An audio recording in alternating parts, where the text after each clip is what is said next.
ಹುಬ್ಬಳ್ಳಿಯಲ್ಲಿ notorious rowdy sheeter ಕಾಲಿಗೆ ಗುಂಡೇಟು ಬಿದ್ದಿದ್ದು ರೌಡಿ ಶೀಟರ್ ಎದೆಯಲ್ಲಿ ಖಾಕಿ ಪಡೆ ನಡುಕು ಹುಟ್ಟಿಸಿದೆ.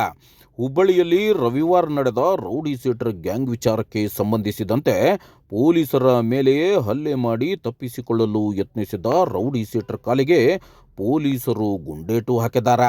ಹುಬ್ಬಳ್ಳಿಯ ಕಸಬಾಪೇಟೆ ಪೊಲೀಸ್ ಠಾಣೆ ವ್ಯಾಪ್ತಿಯಲ್ಲಿ ರವಿವಾರ ತಡರಾತ್ರಿ ರೌಡಿ ಶೀಟರ್ಗಳ ನಡುವೆ ಗ್ಯಾಂಗ್ ವಾರ್ ಸಂಭವಿಸಿತ್ತು.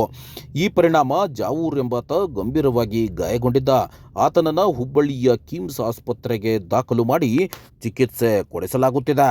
ಈ ಪ್ರಕರಣವನ್ನು ದಾಖಲು ಮಾಡಿಕೊಂಡ ಕಸಬಾಪೇಟೆ ಠಾಣೆಯ ಪೊಲೀಸರು ತನಿಖೆಗಿಳಿದಾಗ ಇದರಲ್ಲಿ ರೌಡಿ ಶೀಟರ್ ಅಬ್ದ ಪಾತ್ರ ಇರೋದು ಗೊತ್ತಾಗಿ ಬುಡರ್ಸಿಂಗಿ ರಸ್ತೆಯಲ್ಲಿ ಈತನ ಬಂಧನ ಮಾಡಲು ಹೋದಾಗ ಪೊಲೀಸರ ಮೇಲೆಯೇ ರೌಡಿ ಶೀಟರ್ ಹಲ್ಲೆ ಮಾಡಲು ಪ್ರಯತ್ನಿಸಿದ್ದಾನೆ. ಕೂಡಲೇ ಇನ್ಸ್ಪೆಕ್ಟರ್ ರಾಘವೇಂದ್ರ ಹಳ್ಳೂರ್ ಅವರು ಆತ್ಮರಕ್ಷಣೆಗಾಗಿ ರೌಡಿ ಶೀಟರ್ ಅಬ್ದಾಬ್ ಕಾಲಿಗೆ ಗುಂಡೇಟು ಕೊಟ್ಟು ಆರೋಪಿಯನ್ನ ಬಂಧನ ಮಾಡಿದ್ದಾರೆ. ಗಾಯಾಳು ಪೊಲೀಸ್ ಸಿಬ್ಬಂದಿ ರಾಠೋಡ್ ಹಾಗೂ ಪಾಲಯ್ ಎಂಬುವರಿಗೆ ಗಾಯವಾಗಿದ್ದು ಅವರನ್ನು ಹುಬ್ಬಳ್ಳಿಯ ಕಿಮ್ಸ್ ಆಸ್ಪತ್ರೆಗೆ ದಾಖಲಿಸಿ ಚಿಕಿತ್ಸೆ ಕೊಡಿಸಲಾಗುತ್ತಿದೆ. ರೌಡಿ ಶೀಟರ್ಗೆ ಗುಂಡೇಟು ಬಿದ್ದಿದ್ದರಿಂದ ಆತನನ್ನು ಕೂಡ ಕಿಮ್ಸ್ಗೆ ದಾಖಲು ಮಾಡಿ ಚಿಕಿತ್ಸೆ ಕೊಡಿಸಲಾಗುತ್ತಿದೆ. ಹುಬ್ಬಳ್ಳಿಯಲ್ಲಿ ಎನ್ಡಿಪಿಎಸ್ ಪ್ರಕರಣಕ್ಕೆ ಸಂಬಂಧಿಸಿದಂತೆ ಈಗಾಗಲೇ ಪೊಲೀಸರು ಗುಂಡುಗಳನ್ನು ಹಾರಿಸಿದ್ದರು.